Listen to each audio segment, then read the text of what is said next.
when I was 18, my mom basically said, you cannot live with us, you have to be independent. And then I think mostly because I had so much no understanding of mental health issues or PTSD, or it really stemmed from my child sex abuse and abuse. Yeah.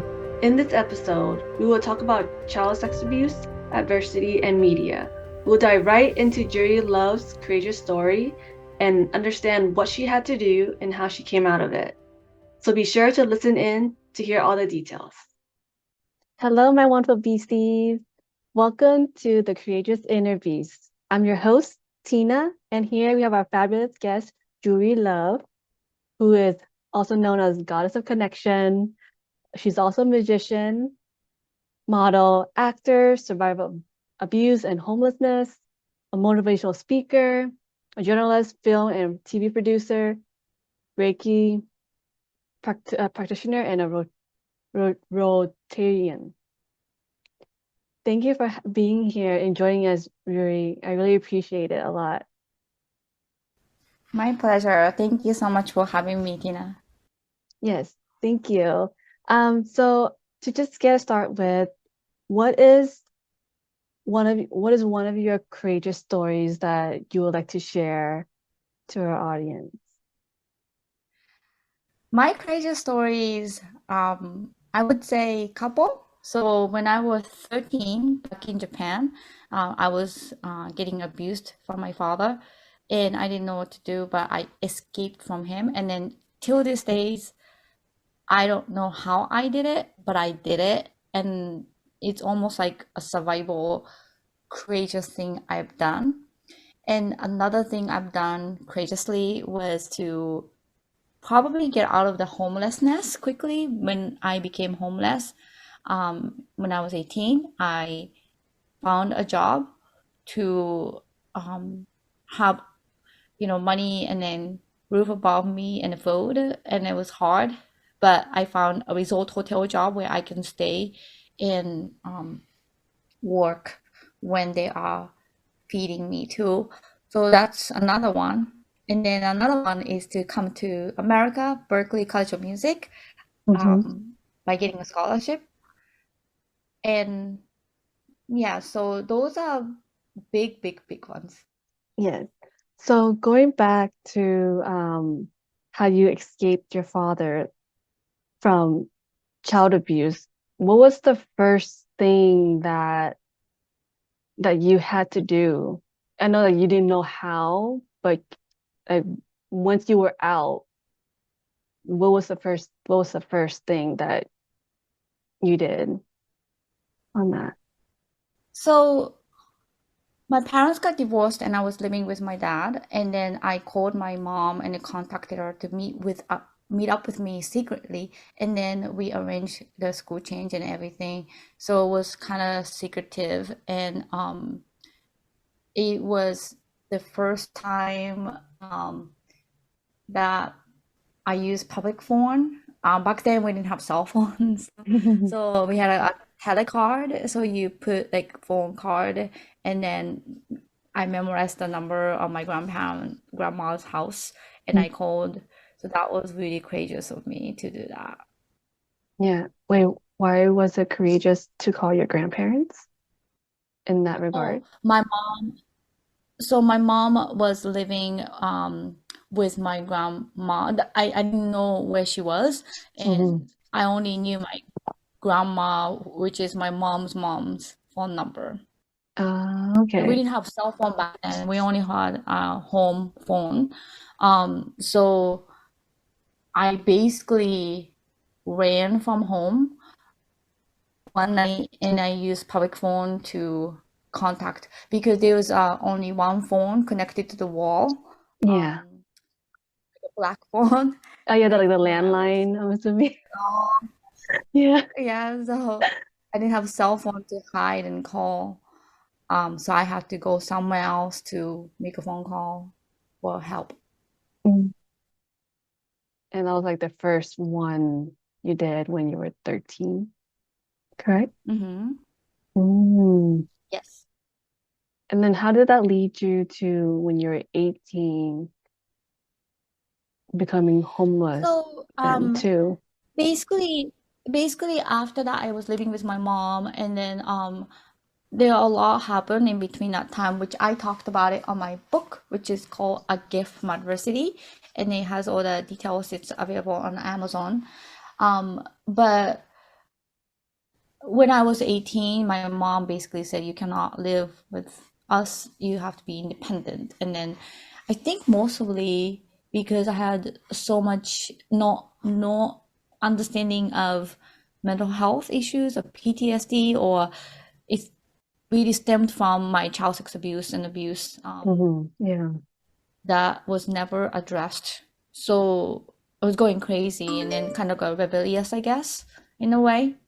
I was going according to my mom, like maybe very rebellious teenager, selfish, but truthfully, I was acting up because I was never believed about sexual abuse part of it, and I tried to kill myself. So she Mm. saw me trying to commit suicide, and I think she was trying to put me on medication. Didn't like Yeah. it, and then I I think the lack of education about the mental health issues back in the 80s and early 90s was still like it's a stigma, and Yeah. that really led me to that position of being homeless too.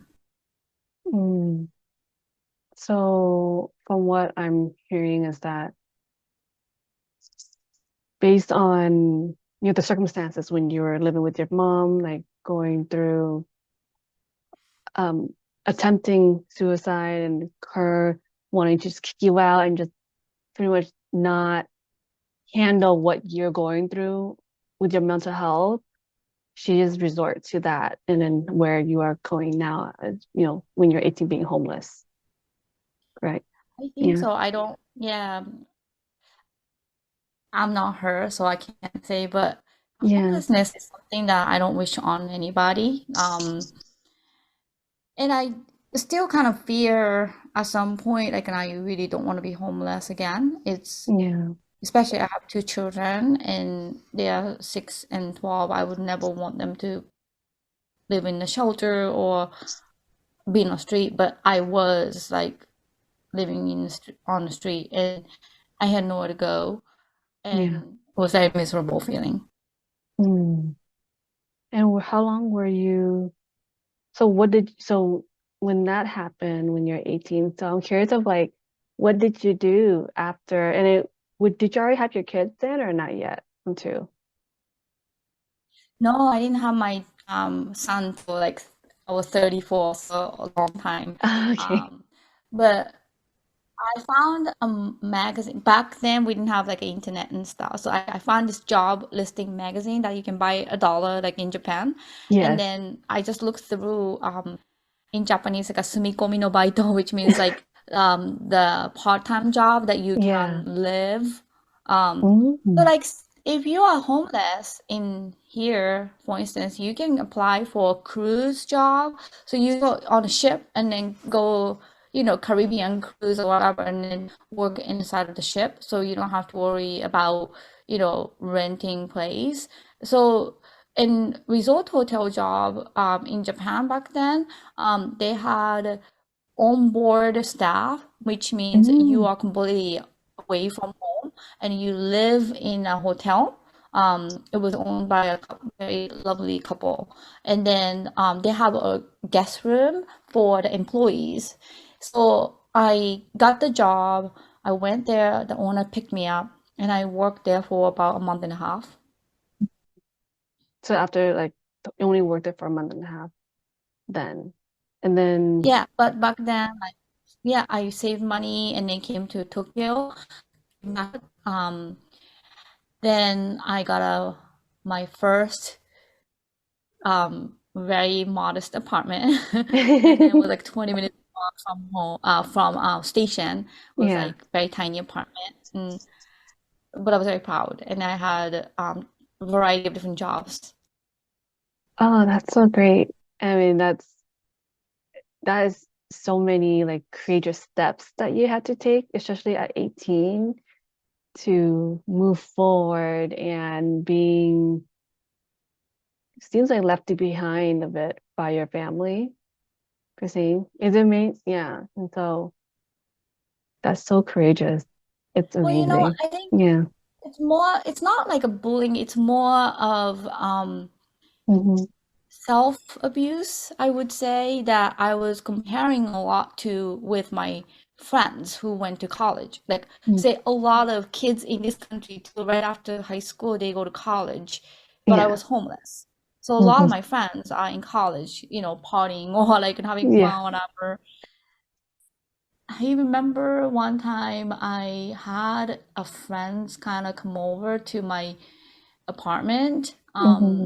And I was working, and then they were in college, and then I felt so unfair. And then I was working like sales and stuff when I was 18, 19 too. And I see these young kids in college my age, and that was the toughest part of it. And I cried a lot. And then I shouldn't have, but I feel like whatever the circumstance, like external thing that you are the worst abuser yourself, like you just beat yourself up to death.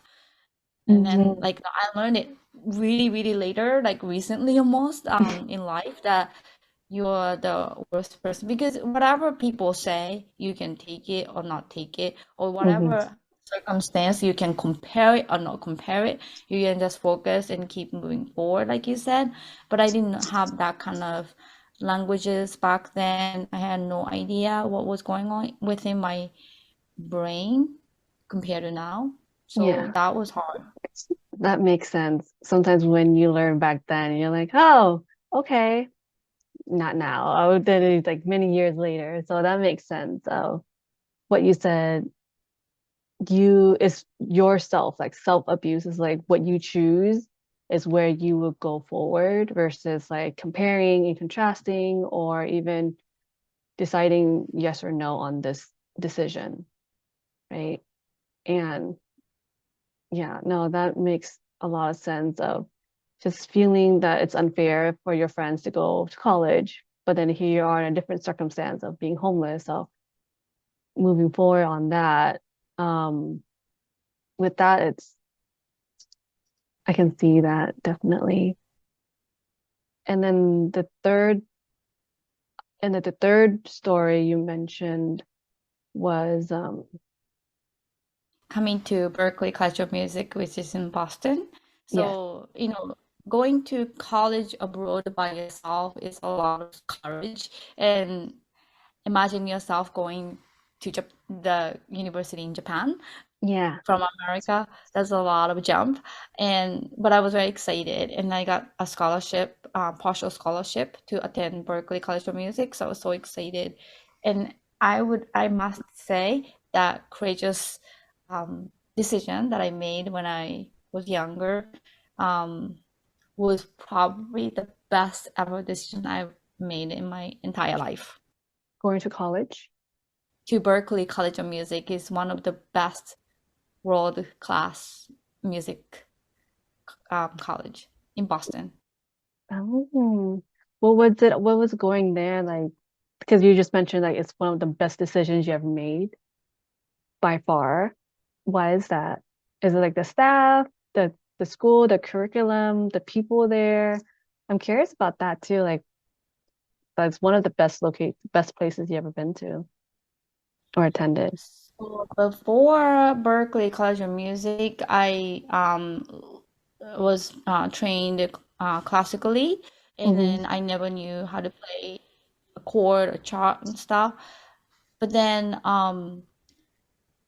not only learning different genre of music and completely immersed into music only, which was so much fun, just practicing, playing concerts and everything, but also meeting with very, very extremely passionate and talented people Hmm. that just don't give up and just keep moving forward and like not only like students but obviously teachers and um, people who come to Berkeley is just such high caliber musicians and it's incredible skill set to have and I I'm still in touch with my lovely college friends, and it's so inspiring to see them now over 2 decades later, how successful they are, winning Grammy, being on the TV and being on a tour,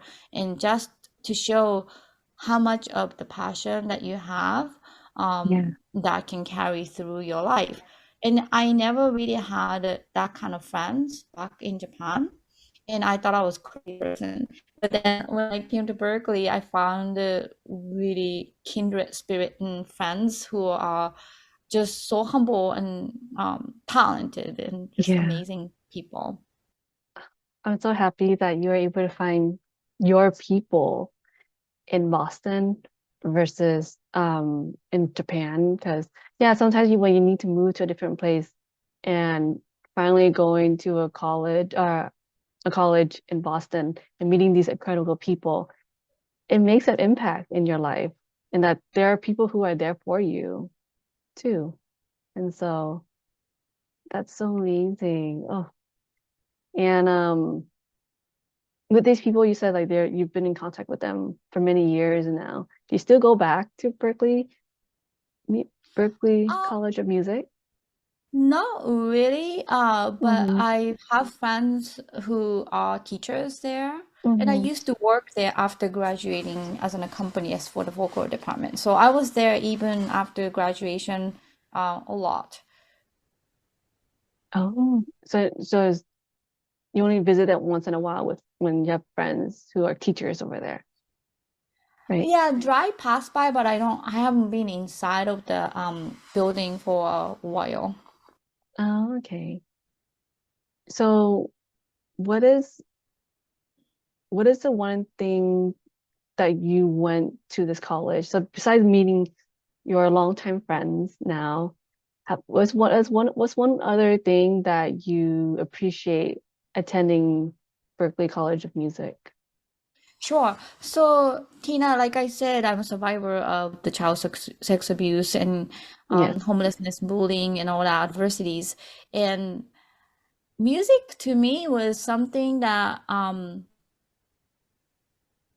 I didn't have to explain the complication, like complicated feelings of what had happened to me. And Yeah. every time I played piano or maybe sing or songwrite, like it just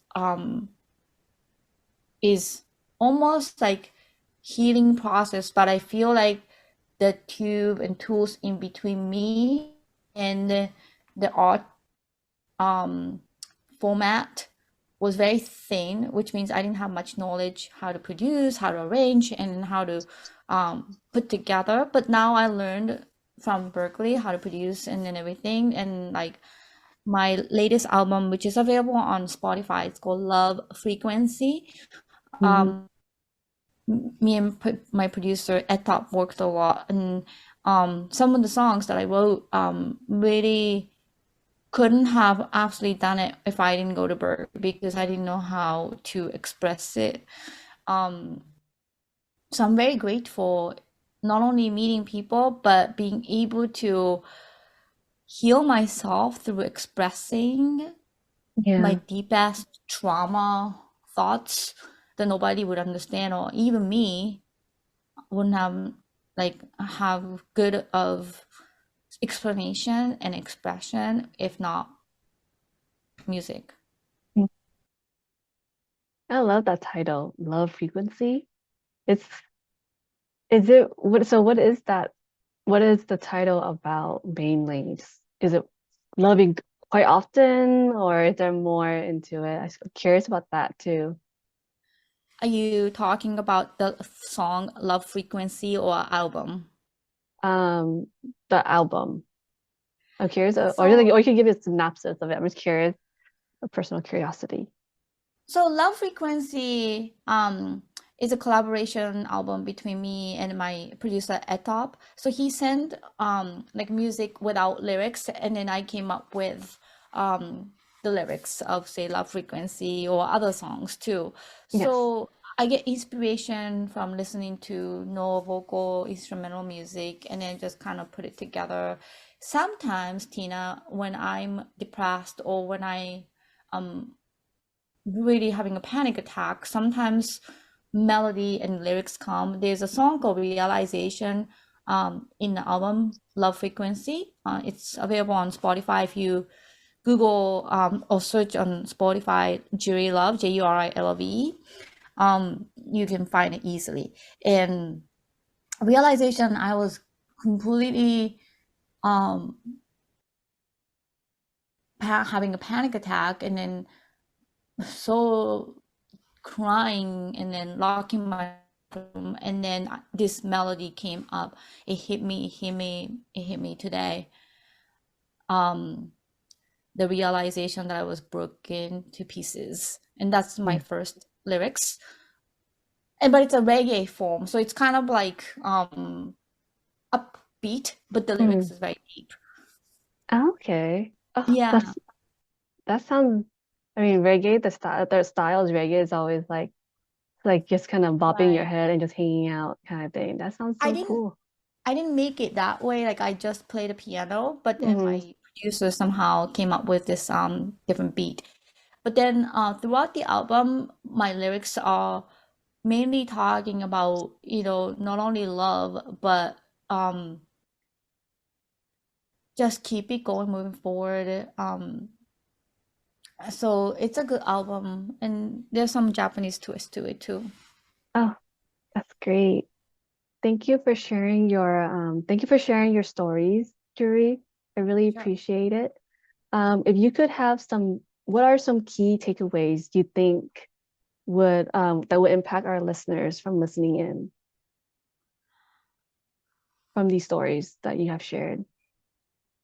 So right now, I'm a journalist, TV, film producer, and actress, and single mom too. Long story short, that 20 years ago, so I couldn't even talk to you and doing this podcast because I always get panic attack and I couldn't even eloquently state my mind. So I came a long way through therapy, through self-care, learning, trial and error, and especially when you unfortunately have experienced significant torture, child sex abuse, physical abuse at early age, your self-esteem is completely violated. So your brains, I'm not a scientist or anything, psychologist, but I feel like the brain's like wired so differently. And then my struggle has been to seek an attention from outward, not Yeah. within. So my favorite quote that I want to share with people always is, I'm the love that I seek. So with that, basically a lot of people that I've talked to, and myself included, suffer with addictions, depression, self-doubt, a lot of things. But my message is, at the end of the day, whatever happened in the past, you are the worst abuser to yourself, or you could be the best healer to yourself.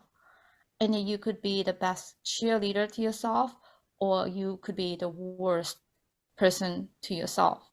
It's Yeah. a lot of self-sabotage talk that destroy a lot of human beings. And I feel, due to extreme abuse that I experienced when I was a kid, I didn't know how to rewire my brain to tell myself I'm okay, I'm strong, I'm beautiful. And I'm learning that nowadays, especially after the global pandemic, especially from my children who are 12 and 6, that they are really trained by the guidance counselors of these tools and techniques to, Yeah. bring awareness and then self-boundary and respect. So I think nowadays it's less of stigma to health. And I've written many stories around mental health through my journalism work as well. And it's not easy step, but use the resources, speak out and reach out And do Yeah. not be afraid to talk about mental health, because mental health is as equal as physical health, if not more. Because if you're not mentally okay, your physical health would definitely go down the hill. Yeah. I couldn't agree more. We're trying to take down that stigma of mental health and making sure that is both taken care of equally as much as it can be.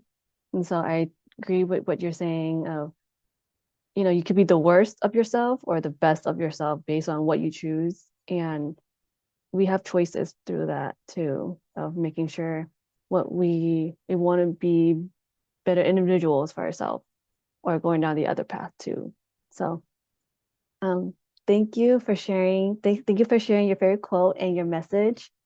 And thanks everyone for listening in. I really appreciate it. And please hit the follow button wherever you are listening and look out for new episodes every Tuesday on the Courageous Interviews. Thank you for listening in. If you enjoy our conversation and would like to get connected with Juri Love, please look at the description in the show notes for more information and links.